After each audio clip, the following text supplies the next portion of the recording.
Hello friend, तो कैसे हैं आप। उम्मीद है कि आप सब बहुत ही अच्छे होंगे और अच्छे से अपना पढ़ाई लिखाई कर रहे होंगे। आज की इस वीडियो में हम देखेंगे क्लास 10th का भौतिक विज्ञान का जो भी इंपॉर्टेंट ऑब्जेक्टिव है जो पूछे जाते हैं हर साल, उसी को हम आज देखने वाले हैं। पिछले कई वर्षों में पूछे तो उसी को हम लेके आए हैं। यदि आप क्लास 10th में पढ़ रहे हैं, कैसा बनता है, वस्तु से बड़ा बनता है तो उस वस्तु की स्थिति क्या होनी चाहिए। फोकस एवं वक्रता केंद्र के बीच होनी चाहिए, वक्रता केंद्र पर होना चाहिए, फोकस पे, या ध्रुव और फोकस के बीच होना चाहिए। अवतल दर्पण में यदि आप वस्तु को मतलब आप बड़ा बनाना चाहते हैं और आभासी बनाना चाहते हैं तो एक ही कंडीशन पे बनता है। फोकस और ध्रुव के बीच में जब किसी वस्तु को रखेगा तो वस्तु से आकार में बड़ा बनेगा, उसका प्रतिबिंब आभासी बनेगा और सीधा बनेगा। तो यहाँ पे हमारा फर्स्ट नंबर का क्वेश्चन आ चुका है जिसमें बोल रहा है कि अवतल दर्पण द्वारा आभासी, सीधा तथा प्रतिबिंब वस्तु से बड़ा बनता है। प्रतिबिंब कैसा बनता है, वस्तु से बड़ा बनता है तो उस वस्तु की स्थिति क्या होनी चाहिए। फोकस एवं वक्रता केंद्र के बीच होनी चाहिए, वक्रता केंद्र पर होना चाहिए, फोकस पे, या ध्रुव और फोकस के बीच होना चाहिए। अवतल दर्पण में यदि आप वस्तु को मतलब आप बड़ा बनाना चाहते हैं और आभासी बनाना चाहते हैं तो एक ही कंडीशन पे बनता है। फोकस और ध्रुव के बीच में जब किसी वस्तु को रखेगा तो वस्तु से आकार में बड़ा बनेगा, उसका प्रतिबिंब आभासी बनेगा और सीधा बनता है। ठीक है, तो हमारा ऑप्शन नंबर क्या हो जाएगा, ऑप्शन नंबर हो जाएगा D is the right answer. कहाँ पे, ध्रुव और फोकस के बीच में जब रखेंगे तो हमारा आंसर सही होगा, वस्तु से बड़ा बनेगा, आभासी बनेगा। ठीक है, तो क्वेश्चन इंपॉर्टेंट है, यहाँ पे देख देख सकते हैं कि पूछा भी गया है 2 साल 2013 में और 2024 में, इसलिए क्वेश्चन इंपॉर्टेंट है, ध्यान में रखिएगा। अब हम चलते हैं अगले क्वेश्चन की तरफ। तो अगला क्वेश्चन इस प्रकार है, इसमें बोल रहा है कि काल्पनिक प्रतिबिंब होते हैं। काल्पनिक प्रतिबिंब होता है, काल्पनिक प्रतिबिंब कैसा होता है, सीधा होता है, उल्टा होता है, या सीधा उल्टा दोनों होता है, या इनमें से कोई नहीं होता है। तो जब भी काल्पनिक बनेगा तो हमेशा कैसा होगा, सीधा होगा, और जब भी बनेगा वास्तविक तो हमेशा कैसा होगा, उल्टा होगा। तो यहाँ पे बोल रहा है काल्पनिक, तो हमारा आंसर क्या हो जाएगा, ए नंबर का सीधा। ठीक है, क्वेश्चन इंपॉर्टेंट है, पूछा भी गया है तो इसको ध्यान में रखना। ठीक है, क्वेश्चन इंपॉर्टेंट है। अब हम चलते हैं अगले क्वेश्चन की तरफ। तो अगला क्वेश्चन इस प्रकार है, सरल सूक्ष्मदर्शी में किसका उपयोग किया जाता है। 2015 में पूछा गया क्वेश्चन, इंपॉर्टेंट है, इसको ध्यान में रखना। और ये आपको कमेंट में करना है, 3 नंबर का क्वेश्चन हम आपको HW में दे रहे हैं। ठीक है, इसका आंसर जिसको भी पता होगा कमेंट कीजिएगा। वैसे आंसर तो सबको पता होना चाहिए कि आपका एग्जाम बहुत ही नज़दीक है, तो हम आप लोगों के लिए छोड़ दे रहे हैं, कमेंट में इसका जवाब दीजिएगा। अब हम चलते हैं अगले क्वेश्चन की तरफ।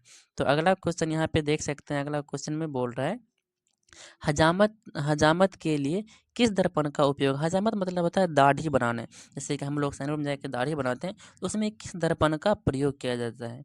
अवतल दर्पण का, उत्तल दर्पण का, समतल दर्पण का, या तो इनमें से कोई नहीं। तो जब हम हजामत बनाने के लिए जाते हैं तो वहाँ पे अवतल दर्पण लगा हुआ रहता है। क्या है, अवतल दर्पण में इंसान को फोकस और ध्रुव के बीच में रखा जाता है, उसका प्रतिबिंब बना मतलब बड़ा बनता है, तो दाढ़ी बनाने में आसानी होती है, एक भी दाढ़ी छूटता नहीं है। ठीक है, तो किस दर्पण का प्रयोग किया जाता है, तो अवतल दर्पण का। ठीक है, तो इसको ध्यान में रखना है, हजामत बनाने के लिए अवतल दर्पण का हम प्रयोग करते हैं। क्वेश्चन 2014 और 17 में पूछा गया है। ठीक है, अब हम चलते हैं अगले क्वेश्चन की तरफ। लेकिन अगले क्वेश्चन में जाने से पहले यदि वीडियो आपको अच्छा लगता है तो एक लाइक कीजिए और दोस्तों में शेयर कर दीजिए, और जो हम होमवर्क में दिए हैं 3 नंबर का क्वेश्चन, उसका आंसर आपको कमेंट में जवाब देना है। ठीक है, चलते हैं अगले क्वेश्चन की तरफ। तो अगला क्वेश्चन में बोल रहा है, सर्च लाइट का परावर्तक सतह होता है। सर्च लाइट का जो परावर्तक सतह होता है वो किस दर्पण से बना होता है, उत्तल दर्पण से, अवतल दर्पण से, समतल दर्पण से, या इनमें से कोई नहीं। सर्च लाइट का परावर्तक सतह किसका होता है, अवतल दर्पण का होता है। तो ऑप्शन नंबर क्या हो जाएगा, B is the right answer. Question मतलब इम्पोर्टेंट है, इसको ध्यान में रखिएगा। अब हम चलते हैं अगले क्वेश्चन की तरफ। तो 6 नंबर का क्वेश्चन इस प्रकार है कि दंत विशेषज्ञ किस दर्पण का उपयोग मरीजों के दांत का बड़ा प्रतिबिंब देखने के लिए करता है। 2018 में पूछा गया।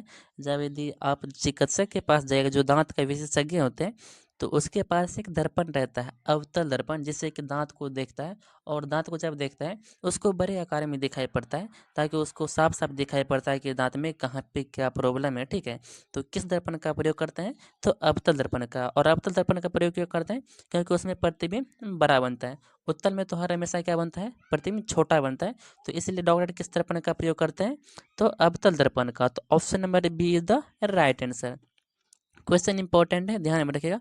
अब चलते हैं अगले क्वेश्चन की तरफ। और अगला क्वेश्चन इस प्रकार है कि यदि किसी बिंब के प्रतिबिंब का आवर्धन ऋणात्मक हो तो प्रतिबिंब की प्रकृति क्या होनी चाहिए। आवर्धन यदि ऋणात्मक है तो प्रतिबिंब कैसा होगा, वास्तविक होगा। ठीक है, यदि धनात्मक होता तब क्या होता, काल्पनिक होता है। और जब वास्तविक होता है तो वास्तविक हमेशा क्या होता है, सीधा होता है। नहीं, वास्तविक जब भी बनेगा तो क्या बनेगा, उल्टा बनेगा। तो यहाँ पे वास्तविक को टिक करना है और उल्टा को टिक करना है। वास्तविक प्रतिबिंब बनेगा तो हमेशा कैसा होगा, उल्टा होगा। तो ऑप्शन नंबर क्या हो जाएगा आपके पास, B is the right answer. ठीक है, वास्तविक एक ए में भी दिया हुआ है लेकिन उसमें बोल रहा है सीधा, जब वास्तविक प्रतिबिंब बनता है तो हमेशा क्या बनता है, उल्टा। तो हमें ऑप्शन बी को टिक करना है। ठीक है, अब चलते हैं अगले क्वेश्चन की तरफ। अगला क्वेश्चन में बोल रहा है 8 नंबर का क्वेश्चन, निम्नलिखित में से उत्तल दर्पण की फोकस दूरी क्या होती है। मोस्ट इंपॉर्टेंट ऑब्जेक्टिव है। ठीक है, जिसकी वक्रता त्रिज्या कितना है, 32 सेंटीमीटर। वक्रता त्रिज्या यदि 32 सेंटीमीटर है, देखिए आर आपका दिया हुआ है कितना, 32 सेंटीमीटर। ठीक है, तो आप बताइए फोकस कितना होगा, इसका फोकस कितना हो जाएगा।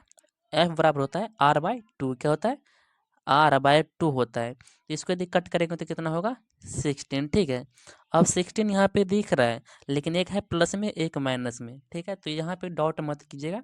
देखिए उत्तल दर्पण की फोकस दूरी क्या होती है, धनात्मक होती है। अवतल दर्पण की फोकस दूरी क्या होती है, ऋणात्मक होती है। तो यहाँ कौन सा दर्पण बोल रहा है, उत्तल दर्पण। तो उत्तल दर्पण की फोकस दूरी क्या होती है, धनात्मक होती है। और जब धनात्मक में होगा तो पॉजिटिव होगा या नेगेटिव, तो क्या होगा, पॉजिटिव। तो पॉजिटिव वाला जो क्या करेंगे, टिक कर देंगे। ऑप्शन नंबर सी क्या हो जाएगा आपका, राइट हो जाएगा, प्लस का 16 सेंटीमीटर। अब चलते हैं, क्वेश्चन इंपॉर्टेंट है, देखिए यहाँ पे कुछ कॉन्सेप्ट था। तो एफ बराबर फॉर्मूला होता है R/2। ठीक है, तो 2 से हम 32 में डिवाइड कर दिए तो आया कितना, 16 आया। अब प्लस में था, मतलब नेगेटिव में था, पॉजिटिव में था, तो हम किसे देखें कि दर्पण कौन सा है। तो यहाँ पे साफ साफ बोल रहा है कि दर्पण कौन सा है, उत्तल दर्पण।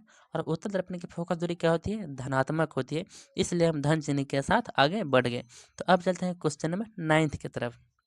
क्वेश्चन नंबर 9 में यहाँ पे देखिए बोला जा रहा है कि किस दर्पण का उपयोग पृष्ठ दृश्य के रूप में किया जाता है। किस दर्पण का रूप जो है पीछे देखने के लिए किया जाता है। जैसे कि आप गाड़ी चलाते हैं, कार चलाते हैं, बस चलाते हैं, तो आईना को पीछे देखने के लिए, पीछे कौन सी गाड़ी आ रही है उसको देखने के लिए किस दर्पण का प्रयोग करते हैं। उत्तल दर्पण का, समतल दर्पण का, अवतल दर्पण का, या इनमें से कोई नहीं। तो हर गाड़ी के जो आगे में लगा हुआ रहता है ड्राइवर के पास पीछे देखने के लिए, तो कौन सा दर्पण रहता है, तो उत्तल दर्पण वहाँ पे लगा हुआ रहता है पीछे देखने के लिए। और उत्तल दर्पण का इसलिए प्रयोग करते हैं कि उत्तल दर्पण में छोटा प्रतिबिंब बनाता है। ठीक है, तो पीछे में यदि बड़ा सा कोई गाड़ी भी आएगा ना, उसका प्रतिबिंब छोटा बनाएगा और पूरा आईना तक में दिखा देगा। यदि वहाँ पे समतल दर्पण को लगा दिया जाए तो वो गड़बड़ हो जाएगा, मतलब ड्राइवर कहीं भी ठोक देगा, पीछे वाला गाड़ी उसको जाए बराबर आकार में दिखाई देगा। अगर अवतल लगा देगा तो पीछे का जो गाड़ी रहेगा, यदि गाड़ी रहेगा 5 फुट का तो दिखाई देगा 10 फुट का। ठीक है, तो उसका बड़ा प्रतिबिंब दिखाई देगा, तो धकचका जाएगा ड्राइवर। तो इसलिए हमको मतलब पीछे का जो मतलब प्रतिबिंब रहता है हमको छोटा चाहिए। तो छोटा प्रतिबिंब बनाता कौन है, उत्तल दर्पण। इस ट्रिक से याद रख सकते हैं क्या है कि हमको पीछे का प्रतिबिंब छोटा चाहिए और छोटा बनाता कौन है, उत्तल दर्पण। ठीक है, वीडियो में लेट लगेगा लेकिन कॉन्सेप्ट भी बताते जा रहे हैं। यदि आपके पास कॉन्सेप्ट रहेगा तो आप कहीं पे फंसिएगा नहीं। ठीक है, तो वीडियो को शुरू से लेकर लास्ट तक देखिएगा और चैनल को सब्सक्राइब भी कर दीजिएगा, दोस्तों में शेयर भी कर दीजिएगा। तो ऑप्शन हमारा क्या हो जाएगा, उत्तल दर्पण is the right answer. Option number क्या हो जाएगा, ए। ठीक है, ध्यान में रखिएगा, क्वेश्चन इंपॉर्टेंट है, अब इसको ध्यान में रखना है। अब चलते हैं अगले क्वेश्चन की तरफ। अगला क्वेश्चन है 10 नंबर का, और 10 नंबर में बोल रहा है नए कार्य चिन्ह परिपाटी के अनुसार सामने सामने रखे गए बिंब की दूरी ली जाती है। सामने जो वस्तु रखी जाती है उसकी दूरी किस में ली जाती है। जैसे कि आपके पास दर्पण है, तो दर्पण के सामने किसी वस्तु को रख के उसका प्रतिबिंब बनाते हैं ना, तो ध्रुव से सब दूरी कहाँ से नापते हैं, ध्रुव से सभी दूरी नापते हैं, ध्रुव से। और वस्तु के बीच की दूरी जो होती है उसको हम मापते हैं। ठीक है, उसको पॉजिटिव में मापते हैं या निगेटिव में मापते हैं, यही आपसे पूछा जा रहा है। तो धनात्मक में मापते हैं या ऋणात्मक में, या कभी धनात्मक में और ऋणात्मक में दोनों में मापते हैं, तो दोनों में तो नहीं मापते हैं, या इनमें से कोई नहीं।